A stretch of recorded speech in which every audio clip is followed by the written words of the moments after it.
Overpopulation. Way back in 1950, when my parents were born, there were 2.5 billion people on this planet. By the time I arrived in 1985, this had doubled to 5 billion people.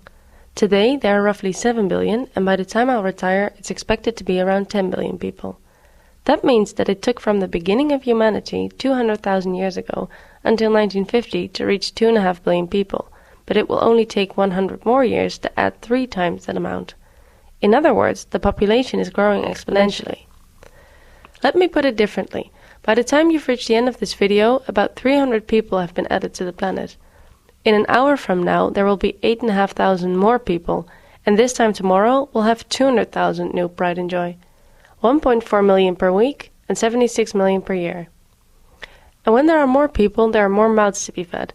In fact, there's more demand for all the stuff that we need to live. Energy, water, food, and space. Imagine that the world's population has tripled since the 1950s. That means that we need 3 times as much oil, wood, coal, uranium, electricity, potable water, fish, meat, cereals, vegetables, and of course space. Space to live, but also to grow the food and produce the goods that we need. But wait a minute, the Earth didn't increase by threefold now, did it? No, it didn't. We still have the same amount of natural resources we had then, or actually less, as we've kept consuming in the meantime. So this decreasing amount of natural resources has to be shared with an increasing amount of people. Oh, and did I mention that these people are consuming more individually as well? And what will we do when shortages appear?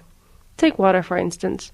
If the beginning of a river flows through one country, and they use all the water they need, and leave too little water to flow into the following country, what would you do? Fight over it? And how about oil? If your country has a monopoly on oil and shortages appear, would you still export it to the rest of the world? And if you'd keep it to yourself, do you think that the other countries will be okay with that? When it comes down to world population, is it really the more the merrier?